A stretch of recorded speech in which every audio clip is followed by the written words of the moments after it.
you guys, one of my good mates flew in from the UK, staying with me, and I think he got me sick. So we'll see. No physical symptoms in terms of my energy levels, just that my throat sounds horrible. And I don't have a sore throat or anything, just after you hear me talk for a little bit, you'll get used to it. Guys, not the busiest week of boxing, but we do have that Africa card. So in this video, we're going to talk about that card. They did open up our book, which is great.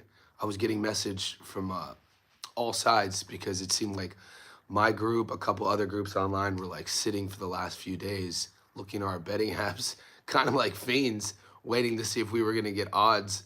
And then as soon as the odds opened up, I got like 10 messages on Instagram, text messages. So I posted it in our Discord. Speaking of the Discord, thanks to all the boys who've supported the channel so far. We launched that Discord about 2 weeks ago. Basically, to get access to the Discord, you subscribe here on YouTube. You click the link. Johnny says Boxing Insiders, and then it's a couple bucks a month. That gives you access to all of the gambling advice. Become part of our community. And yeah, moving forward, like I said, I got the card in front of me, the African card. We're going to build a parlay. There's a UFC card. I'm going to talk a little bit about that as well, just because I've been hitting a lot on the UFC, and I usually wait till Thursday to talk about it. My Thursday, your Wednesday.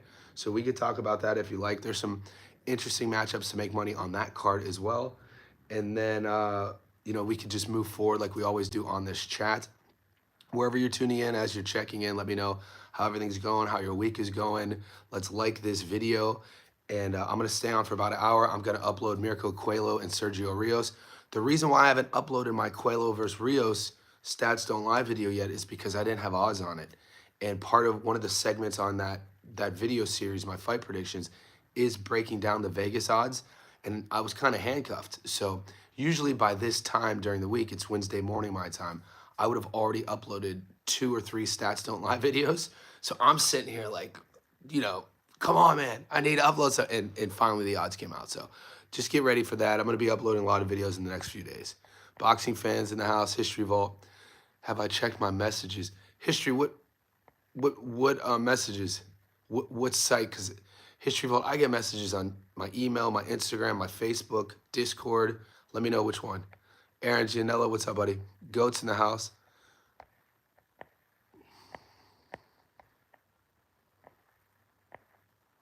Let's get into it, Sox.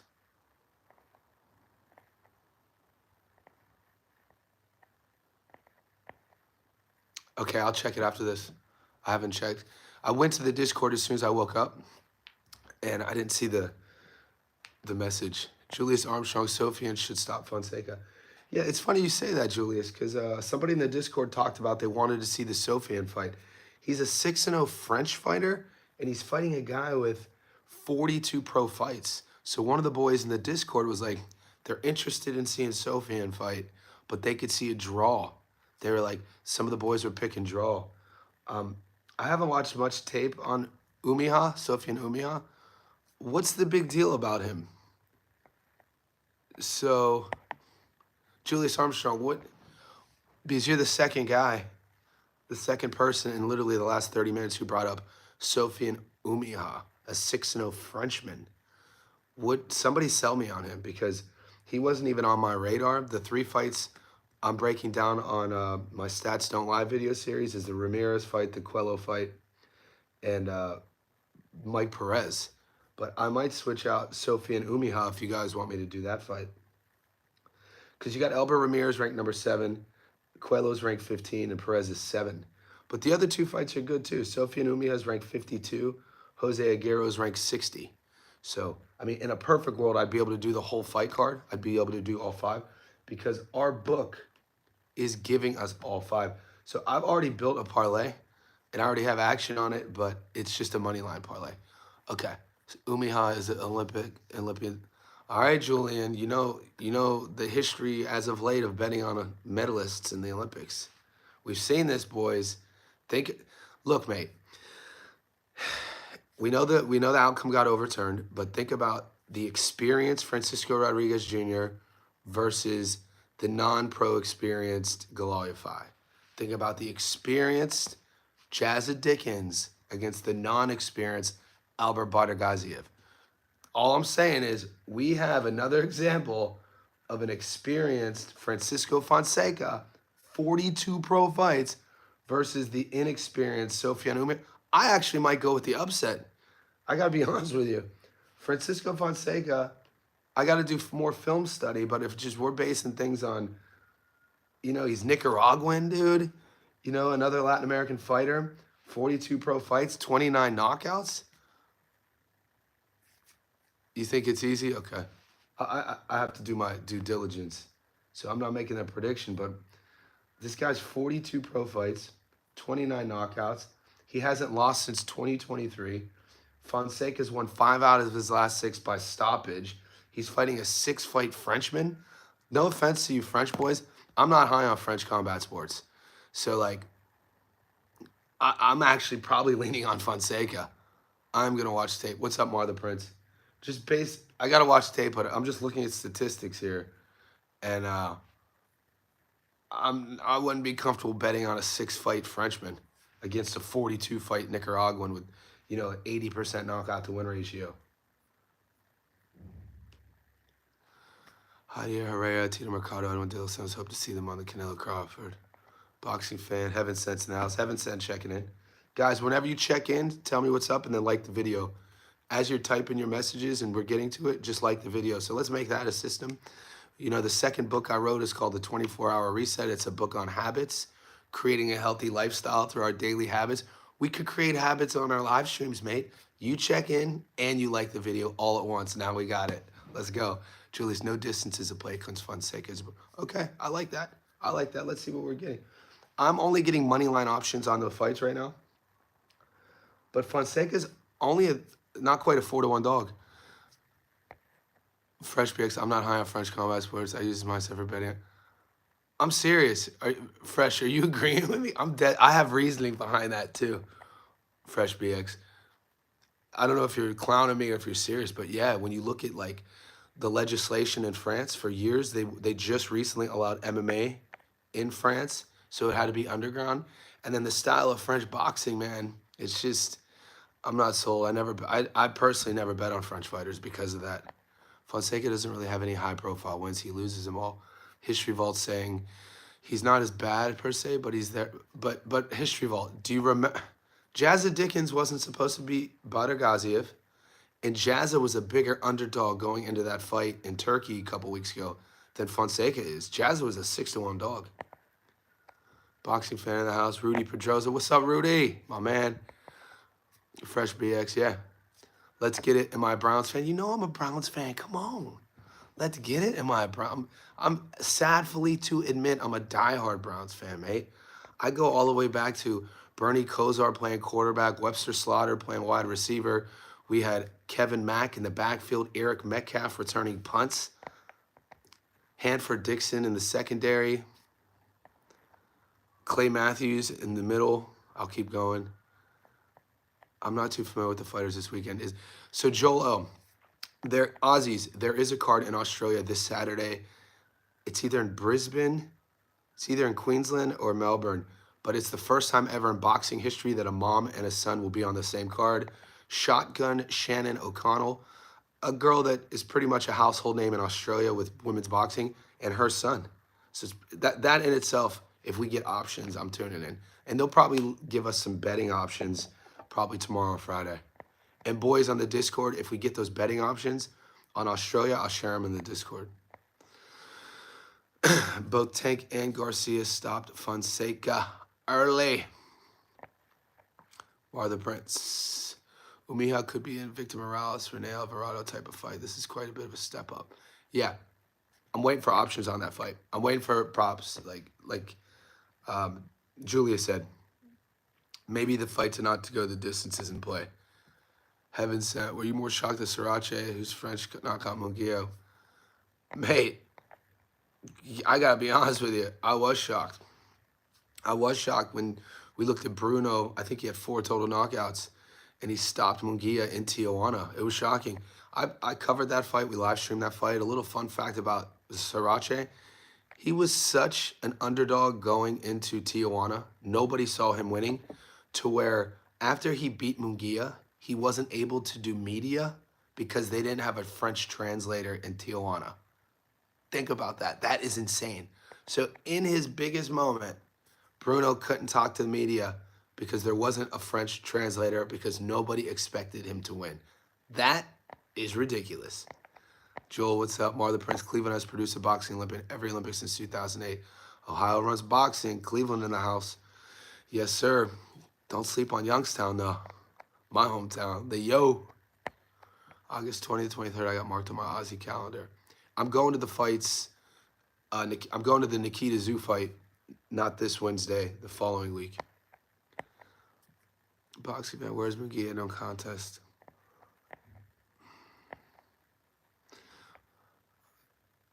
Yep. All right, guys. So we're heating up. Give me some time. I'm gonna before I give a fair assessment, I want to break down Fonseca's tape with Umiha.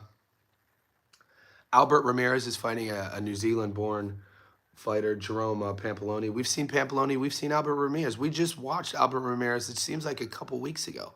Albert Ramirez was on a Canadian card, and so he's $1.13. These guys could crack a little bit, so the money line really doesn't have too much value. Guys, if you take the money line on this weekend's card, this is a hypothetical. If you take 1, 2, 3, 4. If you take the 4 fights on the money line, it's $1.50. I'm still waiting for options to come out. History Vault says Fonseca's resume isn't deep in wins. He just has experience. Just scanning his resume, Bilal Dib and Zahora are his. Did he fight Billy Dib or his little brother Bilal?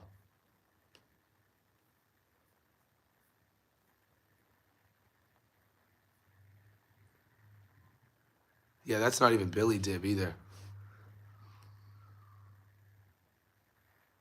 That's Bilal Dib.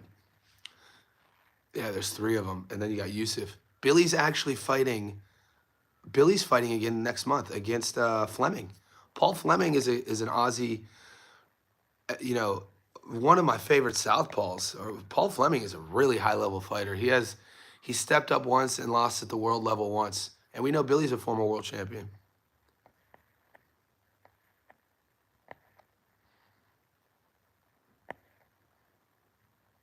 What's up, Black Notorious? Money says, Johnny, I like it.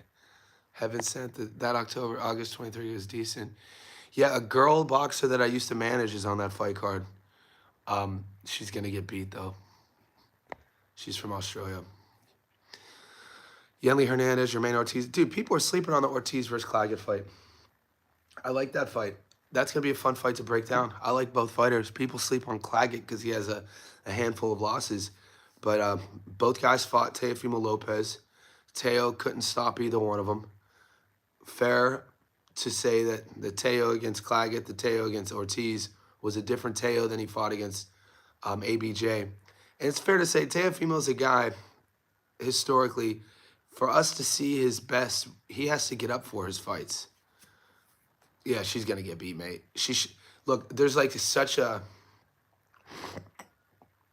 influx. Like women's boxing in Australia is insane right now. It is super popular. So what you're getting is a lot of girls. So also something I should mention to preface this statement is the fitness industry in Australia is insane. So when I first moved here in 2013, now I've only lived in Sydney, and Sydney is beautiful. I love where I live. The cost of living's high, but people make a lot of money. So when I first moved here in 2013, the first thing I noticed was like, holy shit, for the most part, everybody works out. It's, you have when you get out of the big cities and you go to the outback and you have these sort of country towns, you have your unfit, unwell sort of people. But for the most part in the cities, everybody works out. Because of this, what's happening in women's boxing is you get a lot of girls who are sort of like fitness girls, fit in shape. Maybe they're runners, maybe they're CrossFitters, and they then join a boxing gym. And then because the female divisions are so thin, look at some of the weight classes. Some of the weight classes globally only have a couple hundred girls in them. So if you put together a couple amateur fights and then you put together a couple pro fights and you start a pro career 6-0, you'll be fighting a ranked fighter soon enough. And this was the case with a girl I was managing. And, then the gyms, a lot of the gyms pad the records. You know how boxing is. What's up, Mar the Prince? Johnny leaning ball 7-12. This is Goodman's second fight at feather. Quite a big step up. Can't see him keeping ball off him for 12 rounds. History of all Bellotti turnaround fights. Yeah, let's Mar the Prince. I'll get to that right. Secondly, I want to history vault because history vault's answer is a bit quicker. Yeah, Bellotti's fighting again. Turnaround. We just saw Bellotti lose against Ryan Gardner. The boys on Johnny Says Boxing. We ate a lot on that fight. We called Ryan Gardner, so we hit that. Some of you guys didn't listen to me. But Bellotti, kudos to Bellotti getting another big fight. Turning around, and we'll see if he can get it done. He's fighting in October. But the whole Sam Goodman versus Nick Ball fight, not my official prediction yet, but I'm leaning towards, if anything, will the fight go the distance? Yes. If you want to get controversial, take Sam Goodman on the money line. If you want to get sexy, take Sam Goodman by decision. But just stylistically, I think Sam Goodman's style matches up perfectly with a Nick Ball. I think that the 4-pound jump from 22 to 26 is no big deal. Certain weight classes, when you're jumping up, it matters. I think 40 to 47 matters. I don't think 22 to 26 doesn't matter, in my opinion. I think a lot of people are going to see how good of a boxer Sam Goodman is. I think a lot of people are going to see how tough Sam Goodman is. He's a dog in there. You can't equate a low knockout to win ratio to a guy not being tough. You know what I'm saying? We just saw that with Kenny Sims Jr. There's this weird misconception with newer boxing fans when they look at a guy without a lot of knockouts and they instantly think he's not tough. That has nothing to do with being tough or not. It's the sport's called boxing, not knockout. Based on styles, I like Goodman. I like Goodman's style over Nick Ball's style. Nick Ball has an athletic pressure forward front foot style. I mean, Nick Ball, what he does really well, it's a nightmare to deal with. Nick Ball just being in your face. He's like a little, who do they call the Chihuahua? We just saw a fighter. His nickname is the Chihuahua. Nick Ball reminds me of that. He's all, and for a lesser experienced, a new pro, that could be a lot to deal with. Sam Goodman's none of that. Sam Goodman is an experienced pro, fights at the world level. I saw him beat Aleem. I was there for the Aleem fight. I was there for the TJ Doheny fight, a multi-division world champion. I was there for the Cesar Vaca fight, a really tough Mexican. Sam Goodman can fight, mate. This is a good fight. And if you're going to ask me right now, value-wise, you give me Sam Goodman at a 4-1 dog, I'm all over that. I'm not that high on Nick Ball. I got to be honest with you. I'm an athlete. I play sports. I love boxing. I'm able to differentiate a boxer from an athlete stylistically. I just don't like Ball's style. I don't. I think it's kind of sloppy. He rushes his work. I don't think this era, maybe it's me in denial as a boxing fan my whole life, is that I like to sit and believe that an athletic style doesn't beat a technical boxing style. I always side with the technical boxer. So, I'm not always right, but I think there's great value on Goodman to beat Nick Ball. And it's in Riyadh, and people are going to say A side versus B side. I don't believe that either. People know who promote Goodman. With Sam Goodman, you're getting a cult fan base. So I don't think I see Nick Ball. Does Nick Ball have a cult fan base?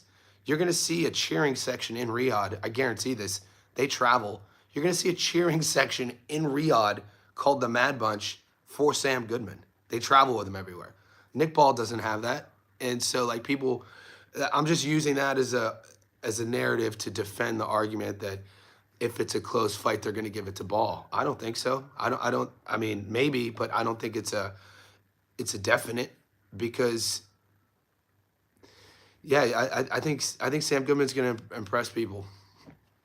But wait till we'll get there. It's coming next week. There's a lot of fights coming next week. Somebody in the Discord said this is the calm before the storm. So I could definitely, it definitely feels that way. But hopefully I answered your question. Yeah, people are looking at Fonseca. He took Tevin Farmer the distance. Ryan Garcia stopped him in the first round. He lost to Hamazarian. That was his last fight. Joel, the fight to go the distance is $1.27. I'm not even getting those odds yet. But like that could be something added to a parlay, the fight to go the distance. But like I said, if the value stays so wide on Goodman and Ball, I mean, I'm probably going to take the dog, and not even just based on the odds. Like you guys know, I don't pick underdogs just because the odds. I'll pick an underdog if the odds are good and the style makes sense and the logic makes sense. Like I have no problem losing Kenny Sims Jr. against Oscar Duarte when Sims was a 4-1 dog. I'm fine with that loss. I think he was 3-1 by the time the fight went down. You can't be so if you have logic, reason behind it. It was a close fight. Kenny by no means got washed. I definitely had Oscar winning the fight, but I'm saying that sitting back just because as a bettor or a handicapper you missed that fight, it's not a bad one to miss. Some underdogs are good. They call them live dogs for a reason. Sam Goodman's a live dog. I've got Adu says I've got Ball on 2 parlays. Like nice. Ball on paper, Ball should win, right? He should. Sam by decision, why not? There you go. Plus 580, mate. Dude. We should also mention he did get cut, the 2 cuts before the Inoue fight, why the fight got postponed then canceled. Postponed twice, canceled after the second. And then he got cut against Cesar Vaca as well. So somebody mentioned in the Discord, which I think there's truth to it. Maybe there's a prop bet. Maybe there's will the fight go the distance? No. If you're leaning on the fact that there might be a cut. Maybe there's a weird book out there that allows you to bet a prop bet on will there be a cut? Will the fight be stopped early due to a headbutt? That sort of thing. You have to think about that when you're talking about a Sam Goodman fight. Just because, lately what's happening on, and where those cuts are happening. Sometimes the brow isn't a bad cut, but sometimes it is if it keeps cutting here. You know what I mean? So it's something I'm going to cover in my breakdown. I'm going to break it down after this weekend. It's tough to look too far ahead. So right now, like I said, if we stick in Libya, if we go to Benghazi this weekend, and you take the 4 favorites, it's $1.50. 4 favorites on the money line, 100 on them gets you your money back plus $50. I'm gonna send the birds out to some of the big bettors I know. If they're really gonna roll the dice, I'm betting like 20 grand to win 10 grand on a card in Libya. I probably know the answer. They probably won't. So with that being said, it just depends on going into this weekend. Are you looking to put a couple wins together? Or are you looking for a hot underdog? You know what I'm saying? And we're gonna get to that in my second live stream today, and then tomorrow and Friday, because I am kind of thinking about a little bit of a controversial take with this Benghazi card. I definitely like Ramirez. If I could get an Albert Ramirez stoppage, I'm taking it. Mirko Cuello is a level above Sergio Rios. Cuello did get dropped in his last fight, and then he dropped his opponent late. And so I'm waiting for knockdown props in this fight. And then obviously, like I said, I'm doing the tape on the French Olympian Umiha versus Fonseca. And, maybe if Umiha is a buzzsaw, like some of you boys think he is, I think Julius thinks he's going to go in there and look great, then maybe there's a stoppage prop. But as of now, I'm not putting anything in stone just because all I'm getting are the money line options. And I don't want to give you that advice yet. It's only Wednesday morning here. It's Tuesday night where you guys are. By tomorrow, we can wake up and get options for Australia with the card going down on Saturday. I think that will be the case. So I'm going to wait. So Ramirez by stoppage. Mate, I love that bet, Marlon Prince. I do love that bet. It's now, he's at a stage in his career, he's kind of, I like how active, they're pushing him. He's not the youngest of guys. He's never lost. Jerome Pampoloni, he's going to present a good test to him. We're going to see. It's a good division. The division, traditionally, the big guys, they could crack. The fight could turn on one punch. Let's take a little glance at the UFC real quick. So this fight, my problem with the UFC, it's kind of like they kind of grew so big to where I think they're kind of going through one of the darkest eras right now. They don't really have like superstars.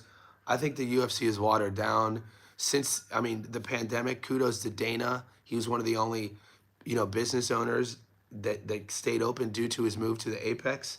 But I think because they have these fights at the Apex, there's no crowds, there's no energy. You're kind of burning through fighters, and I think there's just too many fights. I do. I like it's kind of like UFC has kind of turned into that sport where you just have it on in the background. But it was only a couple years ago when Conor was coming up, and then before Conor, Ronda, and before Ronda, Anderson Silva, and the rise of John Jones before that when he became the youngest champion. Um, it used to be a sport where we would all meet to watch a pay-per-view. Now it's like, it's just the UFC's on in the background. Johnny, it seems like you've been killing it more with the UFC than boxing. The thing is, Goat, I'm not gonna lie. I've always been killing it with the UFC. I just haven't told you guys. Um, I I hosted a gambling MMA show before I hosted a boxing MMA, a gambling boxing show. So, and that's not me. I'm not bragging. I've been winning on MMA and UFC for at least 10 years. I just haven't been broadcasting that on my YouTube. So I used to have a show on Instagram called Easy Money. The page is still up. I didn't disable it. I'll share you the page. And I did it with an MMA journalist from Washington D.C. And we'd go back and forth, man. And I'm not gonna lie, it's not. And I still win on boxing. It's just that I give you all my picks on boxing to where you can't win every pick on boxing. You know what I mean? So some of the losses on boxing as of late will stick out. Especially when we're picking underdogs in main events. That's gonna happen. And then with the draws as well, man. I've been getting burned with the draws. The Gucci Flores draw. I stayed away from the Pacquiao draw, and then the draw in Japan. And we were fortunate not to get another draw in Chicago. Either one of those fights could have been a draw. I mean, historically. Joel, I need some picks. I don't know anything. Joel, you're in the Discord. Follow guys in the Discord. All you boys who are Johnny Says Boxing Insiders. I have 3 threads in our Discord: boxing, MMA, and our betting parlay slips. So in that MMA thread, I put all my picks in there, and yeah, we hit 8 for 8 last week. All my upsets came in. Adu, super keen for your picks in the Nikita Zuko. I'll be there. We're gonna eat. Yep, my Australia does. We do really well in Australia. All right, cool. Check that thread out. So if we're taking a glance at this UFC card, this fight night card, there's a lot of parity to it. These cards kind of, I think the matchmaking, they can't even, if you guys don't know about the UFC, it's a 12 fight show, right? Pay-per-views will have a thing called the Fight Pass prelims, to where there'll be 1 or 2 fights separate to the prelims, and you can only watch those on UFC Fight Pass. So the business model is you have to pay for the UFC TV monthly subscription. I think I pay like $14.99 for it in Australia. So there's always 2 fights on that, and those are featured. Now, the fights on the undercard of the prelims, generally, that first fight on the prelim is usually either a first fight person or a fighter or 2 fighters who are on a losing streak that are about to get cut. You know what I'm saying? And then going up, you could kind of see more parity, all the way up until the main card. Now, they also do a thing called prelim feature fights, in which it's usually a person who's either been a champion before or have headlined before, and now all of the viewership, the streamers are watching that last fight on the prelims before they get to the main card.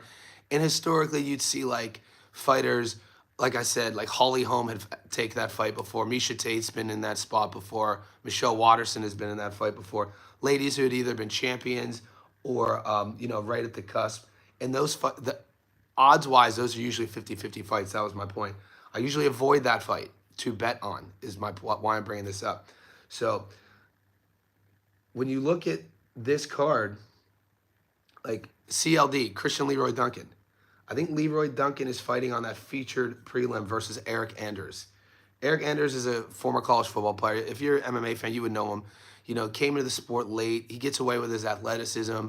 Awkward guy. He's a win one, lose one, win one, lose one sort of guy. And CLD is a former basketball player from the UK who I think he was a Cage Warriors champion. Super athletic, younger, has more energy to him. And he's one of my locks on the UFC this week. So CLD is a lock. And then other than that, man, they put Andre Feely and C-Rod on the main card, which is going to be a firefight. So I'm waiting for a prop to see if will that fight go the distance. And I'm going to give you these locks either tomorrow or Friday when I put my bets in. I'm just kind of running through with you guys. Angela Hill, Angela Hill, she was on the first season, the first ever all-female season of The Ultimate Fighter. It was season 20 or season 19. The reason why I know this is because my roommate at the time fought on that reality show. So I used to be roommates with the first ever female Australian UFC fighter named Alex Chambers. Her nickname was Astro Girl. And she was in that season. It was the season with Rose Namajunas. Angie Hill was in that season. Cookie Monster, the girl who ended up becoming a champion at 115. They were all strawweights, is my point. And Angie Hills went from a girl that was kind of like a fitness athlete. I think she might have did a little bit of, kickboxing in the North or South Carolina, to a girl who's a seasoned pro. I mean, look how many fights she has. I think she might have a 50-50 record, but she's fighting a really tough rising prospect, Jasmine Lucindo. Lucindo made her debut against, I think it was Jasmine Jauregui, a very tough Mexican prospect. Jauregui has kind of like had mixed results as of late. She got stopped badly a couple fights ago, but she is a nightmare striker to deal with. And Lucindo, blood and guts fight, life and death. It was either a draw or Lucindo won. So where they are in their career, Angela Hill, she's slower. She's not explosive. She's just going to be sitting there. I like Lucindo. I need to see the odds more on will the fight go the distance. Angie Hill historically will go the distance in her fights. Lucindo does look for the stoppage, so that's going to be an interesting one. And Urseg versus Ode Osborne. This is guys, when you look historically at statistics on this, Steve Urseg is an Aussie who fought for a world title, I think, in his third pro fight. He's from Perth. He comes out of that scrappy MMA scene out of Perth, which, produced Jack Della Maddalena, and there's other up-and-comers. The Aussie MMA scene as a whole, as you could tell, is sharp, is really good on both coasts, Sydney and in Perth. So my point is with Urseg, who's fighting Ode Osborne. Ode Osborne's super athletic, tough everywhere. Got, never really was on the, you can't really say world level, because when you make it to the UFC, they're all world level in MMA. But Urseg has kind of had mixed results since he lost a really close fight in a world title fight. I mean, he's been stopped since. They're getting a co-main for a reason. I'm still torn on where I'm leaning with that, but I'm thinking about, I'm thinking about sprinkling something on the dog. But I'll give you my exact pick in a couple days. And then the main event, Roman Dolidze versus Fluffy. Guys, Fluffy Hernandez goes into almost every fight as an underdog. All you have to know about Fluffy, if you think of your favorite boxer who's a tough as nails, durable Mexican, who people are going to undervalue, underrate every single time, even if he's won as a doll before, never gets his flowers, that's Fluffy Hernandez. This dude is a monster. He's tough as nails. His cardio's through the roof. People look at him. He's one of those guys that when you meet in person, you're like, Jesus Christ, he's huge. But when you look at him, like when you're watching on TV, he's not going to be like, he's not going to win a fitness competition. He doesn't look like a bodybuilder. He doesn't look like he's super intimidating. But the kid, dude, he tapped out. He fought Rodolfo, a guy who came from Brazil who just was the world champion in the BJJ Jiu-Jitsu Worlds. I think the no-gi Worlds. And Fluffy tapped him. He still fights in the UFC. Rodolfo, I think he just fought actually. And he was a 4-1 dog. And he submitted the Jiu-Jitsu world champion. So the dude's tough as nails. Roman Dolidze is a guy from Georgia, the country of Georgia, not the state of Georgia, who's a bully, big, aggressive, in your face. Balance isn't that good. He gets by with a power. He gets by with his grittiness. And man, I think he's going to walk right into Fluffy Hernandez's guard. And I think Hernandez, Rodolfo Vieira. And I think Fluffy is going to trade with him for a bit. And I'm kind of leaning on, I'm checking the odds right now. This would be a prop. Now, this isn't a, this would be a prop lock.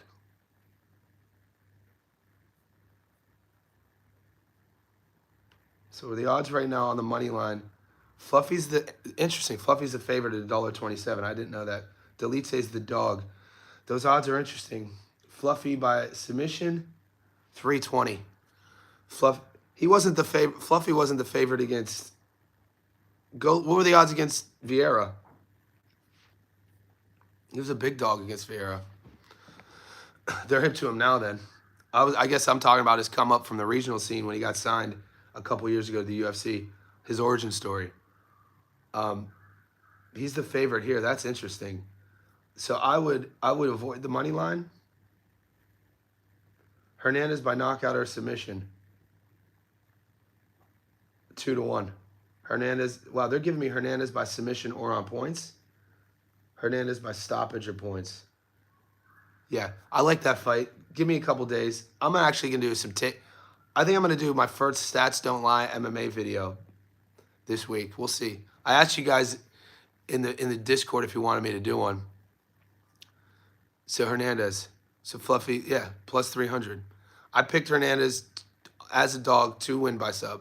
I won a lot of money. And so my Facebook always does the memories. What I'm going to start doing, Johnny, you posted this 3 years ago. I'm going to start sharing all those memories of the UFC picks because I've never done that. I've been betting on MMA and UFC for, like I said, probably for 10 years. 72 MMA right now. It's my wheelhouse, man. It's just when I was featuring only MMA on my YouTube channel, nobody watches. Like, I was interviewing, like, the interviews I was doing, I've interviewed Stipe Miocic when he was the champion. This was the era when Matt Brown, Carlos Condit, the Robert Whitaker, before he was a champion, I interviewed Rob in his little apartment in Green Acres in Western Sydney. And I watched Rob go from this kid from the reality show to a world champion. Hoist Gracie in an octagon. Hoist is in my first book. He's chapter 4. So I've been watching MMA since there were no rules, man. 93, the first MMA, the first UFC. When Hoist won UFC 1, 2, and 4, he lost 3 due to exhaustion. And then I watched all the Pride events. In my late teens, one of my favorite organization was the Pride out of Japan. You had fighters like Kazushi Sakuraba, Vanderlei Silva. They called Sakuraba the Gracie Hunter because Sakuraba at the time would beat all the Gracies. And at the time, and he wasn't trained specifically in anything. Sakuraba was a Japanese wrestler, like a WWF style wrestler. But in Japan, they do a thing called catch wrestling. So catch wrestling is a lot of submission locks, joint locks, that sort of thing, hip tosses, hip throws. And Sakuraba was also a dog. So he would do a foot stomp. One of his go-to moves was you'd be on your back, and his opponent would be, baiting him to pull guard, and Sakuraba would just do a double foot stomp on their head. You were allowed to do soccer kicks. It was insane. And I watched all the way through that era, the awful, and then when the UFC went from, kind of no holds barred, and they, Dana ended up pitching to the Fertitta brothers. Lorenzo Fertitta and his brother were already multimillionaires in Vegas. And I think this would have been 2002, 2003, watched all through that era. And then I'm still watching boxing up until this too. And then when my buddy Kelly went pro around when we were 18, around 2000, 2001, I really was traveling with Pavlik during his pro career. And then was at all the Kelly's world title fights. Then when Pavlik retired, I think in 2010, when we were 29, he had a light seizure. He just had a kid. He had kind of a light seizure, a light stroke sort of thing, and it scared him. He was 29 or 30. And the media wrote, a bunch of horse shit on why he didn't fight again. But that's why it was a health scare. And I'm glad he hung him up. He has no signs of damage, super cognizant, does a lot of great work in our community in Youngstown, Ohio, works with the kids, has a gym, has a promotion company. Kelly the Ghost Pavlik is a stand-up legend, one of the nicest guys you ever meet. But then when he retired, I kind of stopped watching boxing. For a bit up until I dove really, really back into boxing around, like I'm talking every fight, probably around 2018, 2017, 2018. And then from like 2010 to 2017, I'm watching every single UFC fight, interviewing fighters, writing books about it, that sort of thing. So anyway, one of my business investors. So I did a documentary in 20.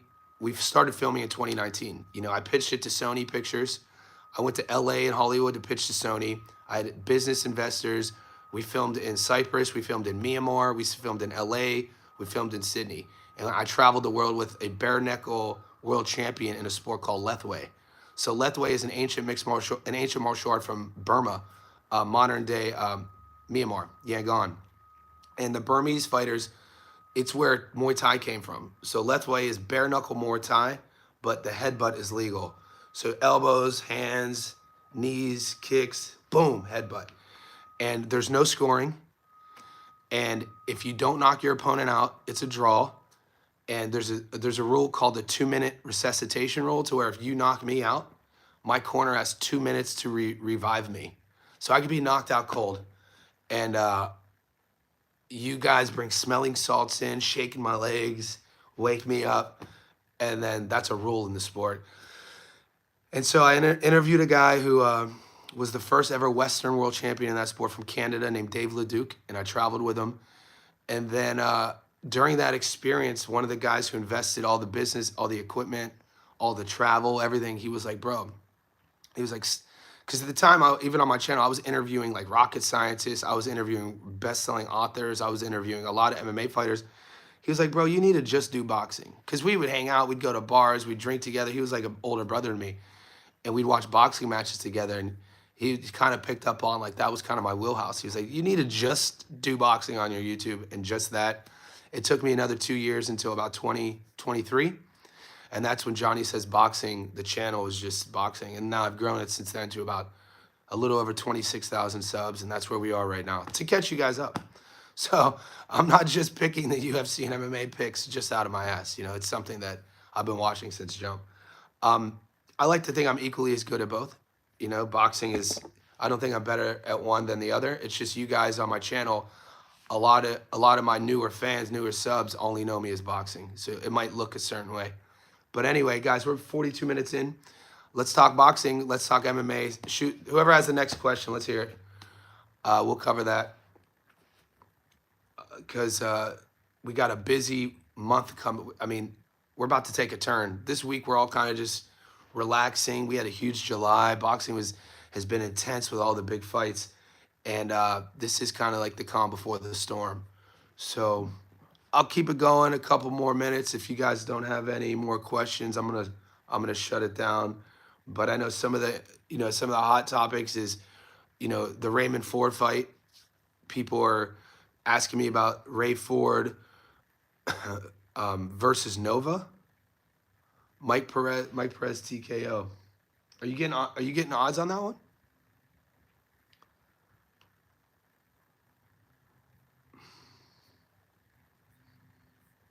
Yeah, Abraham Nova versus Raymond Ford. I mean, that's an interesting fight. Instinct, I would say Ray Ford, but we would be ill-advised to just throw Abraham Nova away. Abraham Nova is a nice little pro. I mean, I had Nova beat, wasn't it? Was it Conceição?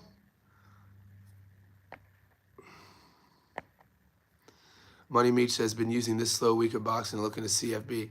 Oh, Money Meach, I'm an NCAA football guy, dude. The most money I've ever won was in college football, but I can't just start doing every guy like I bet on boxing, MMA, and NCAA football. Usyk sub is unplayable. His knockout stands out though. Yeah, Cheeky. The thing about Usyk too, when we're thinking about how this fight plays out, is we know that he's gonna be in the wheelhouse. He sets up. He's looking to finish or get finished. Yeah, he's exciting. He's a fun fighter. Yeah, it was Shock Foster, Oshaki. That's the one. Nova got robbed against it. My bad. Nova got robbed against Cortez. I was thinking of when Foster got robbed against Conceição. That was insane. That first fight. I had Foster winning. Was it a 10-rounder? I had him winning 8-2. If it was a 12-rounder, I had him 10-2.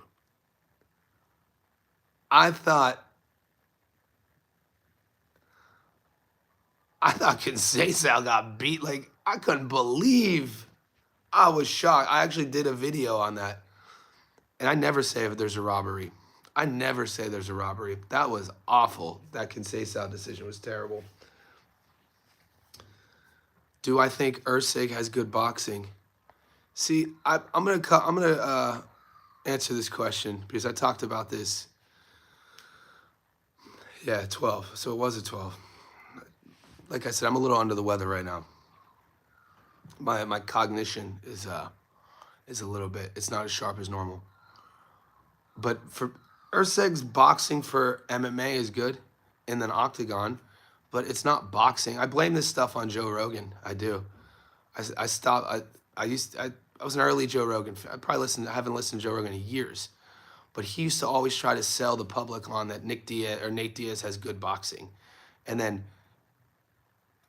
he would gaslight us boxing fans who would watch his show, because then he would try to say that he was a big boxing fan and he would talk about Roy Jones Jr. a lot, and then he would have like some boxers on the show, but then he'd say things like Nate Diaz has good boxing. I'm like, what are you talking about? Nate Diaz's boxing is so shitty. He's terrible feet, terrible timing, doesn't set anything up, doesn't move his head, doesn't do angles. It's horrible. And so because of that, I think it's kind of created this rhetoric of like, if a MMA UFC fighter stands and throws a 1-2 straight, that they have good boxing. When I hear good boxing, I'm not talking about could he throw a 1-2 straight, I guess. I'm being a bit critical. When I hear good boxing, I'm thinking about, could he box? What's his range like? Does he set things up? Does he, angle off? Does he move his head? I think Ilia Topuria has decent, good boxing. I think Josh Van has a nice fundamental boxing skill set. I like Adrian Yanez, his clinch work in the clinch, his boxing. I mean, Yanez, not many MMA fighters will throw in the clinch a lead uppercut to a hook in an MMA fight. Yanez has a couple knockouts with that combo. Jack Della Maddalena, he actually sets up his offense with a jab. You don't see that in MMA, so you got to say his boxing is decent. But to talk about Nate Diaz having good boxing, at one time this was the pinnacle people would talk about. I'd be like, what are you talking about? What am I not seeing? What am I not seeing, Joe Rogan? PJ the Puppet Show's in the house. What's up, PJ? Cheeky Elbow. Jazz. Turkey wants Shiraz Nello. Bud is going to get robbed. Huh. Interesting. I think Mirko and Sophia, MMA better. So, yes. Yeah, Mirko Cuello is going to beat Rios. I'm still torn on the Frenchman, though.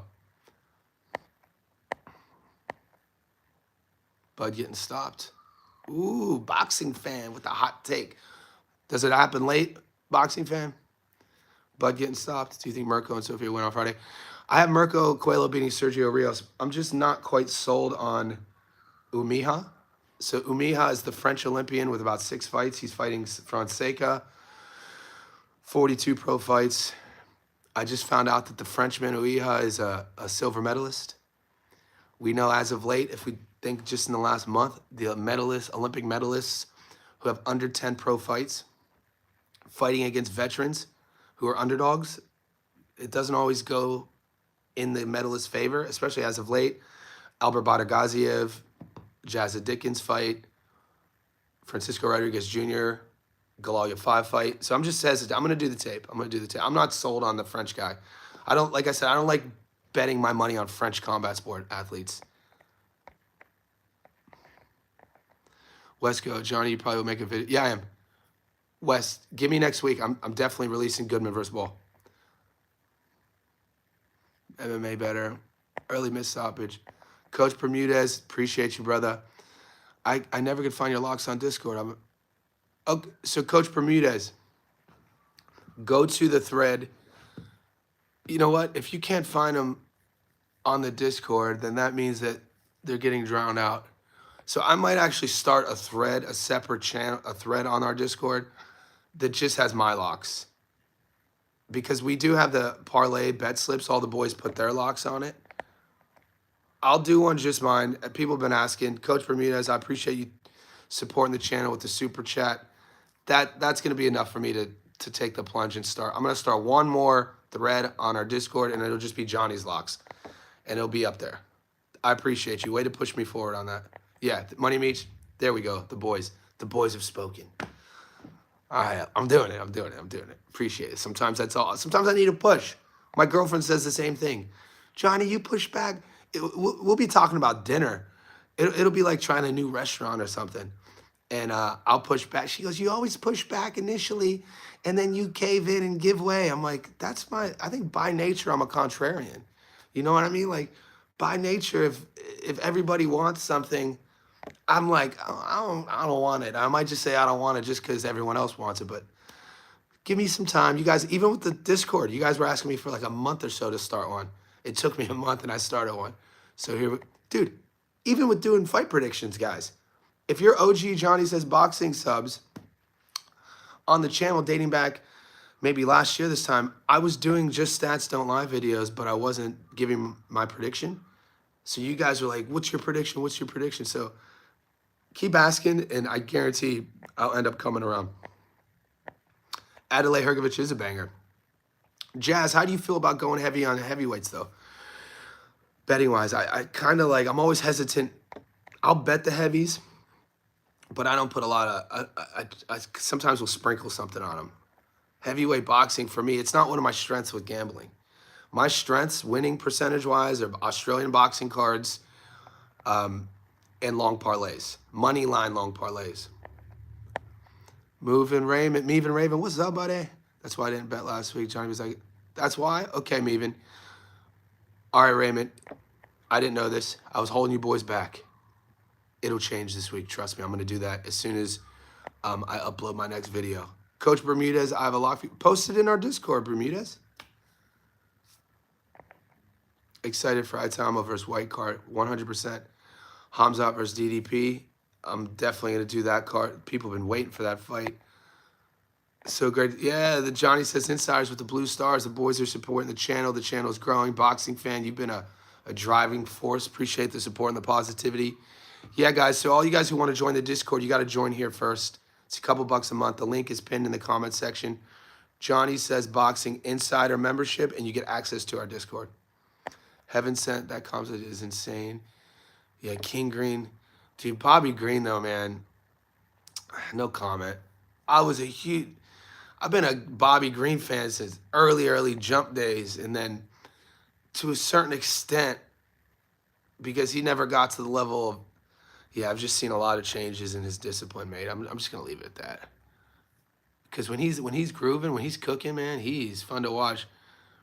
The nut distance is 120 on Bet365. Adelaide Hergovich, I gotta tell you, but I'm like, yeah. I'd probably look at a knockdown prop too. You know, guys, we're approaching 54 minutes. They are understandable. I'm talking about outside of the ring, Heaven Sent. I'm talking about discipline outside of the gym, outside of the octagon. I'm talking about focus, things that, you know, get the same thing that gets you to the dance. I mean, and you can't, I mean, he's had a long career, probably an overachiever if you ask a lot of people. But to me, a couple fights ago, when he finally got his flowers, I forgot what specific of fight it was. It was either when he first got a main event and like the average MMA fan didn't even know who he was, and I had been watching him for over a decade. And he wins a big fight and he starts getting his flowers. I think he was on Rogan's podcast with his coach. They tell that story about his coach going to prison and what it was like for Bobby growing up in like a broken home in California. And then from that point on, you put all this work, this energy, this discipline into getting to this point. And then it seems to me, rather than doubling down on that discipline, he kind of went the other way. That's all I'm saying. Mentally. But I'm a coach. So I'm very critical about discipline. That's one of the thing that drives me is, you know, healthy lifestyle, healthy habits, discipline, focus, ethics, morality. But these are just my own, this is how I'm wired. And so with fighting, when you see guys carry them, I shared a post on my Instagram last night about Sugar Ray Robinson. And Sugar Ray Robinson was talking about his goal was always to become a world champion. But to become a world champion inside the ring, you must become a world champion outside of the ring. And, that's something that the wisest words have never been spoken, in my opinion. Obviously, it's a combat sport. It's a blood sport. Savages, you know what I'm saying? So you get a lot of guys who will probably have like not as stellar roundabout careers because they lack the discipline. They could have had better careers if they would have just been more focused outside of the ring. I started a box at home with garbage bag on me. Nice. What's up, Arta? Arturo Ara in the house. Appreciate you guys here. 24 people in. The chat's fading. It's midweek. Appreciate all the support. I'm going to keep it on for a couple more minutes. Somebody said Mike Perez versus Christian Luis. Arta, I'm good, man. It's Wednesday morning. I'm a little bit under the weather. I've been live for about an hour. Woke up with, I'm just, this thing in my throat. Not a sore throat, because as a kid, I got my tonsils out. So I think I dodged the sore throat bullet. But when I get sick, it kind of like just gets dry. Heaven Sent says, and that applies almost every career, lack of discipline. Exactly. Here's my favorite quote about dreams, Heaven Sent. So I interviewed a guy named, he was on Tony, he's a, what would you call him? He was a college football player. He used to message me all the time. Tony, he's like a motivational speaker. And, he speaks in front of like 20,000 people. He's been on Oprah before. And he said, if you don't build the life of your dreams, somebody will hire you to build theirs for them. And those words always stuck with me. Tony Gaskins Jr. is his name. But it's one of my favorite quotes. If you don't build the life of your dreams, somebody will hire you to build theirs for them. And he tweeted that, I think, in 2013, 2014. And since then, it's been kind of like reproduced, regurgitated. Other people have gotten credit for it. But you could date that original tweet too, Tony. Good dude. He's probably my age, has a couple young sons now. I helped his son, either is going into college, but when his son was 15, I was helping do his strength and conditioning. They live in Texas. I think they started out in Atlanta. And Tony played college football in West Virginia. But yeah, big following online. Wise dude. If you guys are into philosophy, motivation, he's kind of a beast. Yeah, I need to get some, thanks boxing fan, I need some honey and water. I need something, maybe some lemon, honey, some pepper. I'm going to do the saltwater goggle. Buddy McGirt's training Dylan White. I think he's, Buddy McGirt, legend. I didn't know that. He's training Dylan. Is this a Hail Mary, though? You know what I mean? Buddy McGirt is training Dillian White. Yeah, Andy Lee has a lot of pop on him right now. People are high on Andy Lee. Results speak for themselves. He needs to do it for a longer time for me. But, he was a decent pro, a tough pro. And, when you got guys like Joseph Parker backing you and you see the recent performance, Ben Whitaker, let's hope Berlanga bounces back. I see it be the plant or fought Resendez. How about Berlanga versus, do you see who fought last weekend, boys? Gabe Rosado. Gabe fought. How about Gabe versus Berlanga? Yeah, I think Buddy's probably just saying that. Do y'all see Dillian White as a good fighter? Well-rounded? I think it's a tough fight. I think Dillian White's in for it against Moses. DAZN just released training camp with White. McGirt was talking about taking it to him. Well, I mean, McGirt has to say that. So McGirt's telling him his game plan. There's no deep waters if that pool gets drained early. You know what I'm saying? There's no way to... If there's nowhere to swim, you ain't going in the deep end if that pool's drained. We know what Otama's game plan is.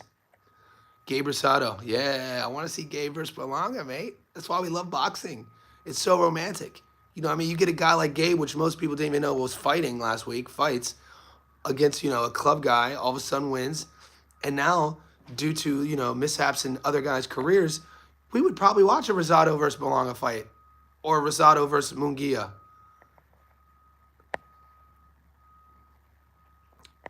McCumbee, throw McCumbee in there. McCumbee would knock out Berlanga. Y'all boys love McCumbee. You crazy. I would not take McCumbee over Berlanga. Plant versus Berlanga. I like it. What happened to the Charlos? Anybody know anything about Charlos?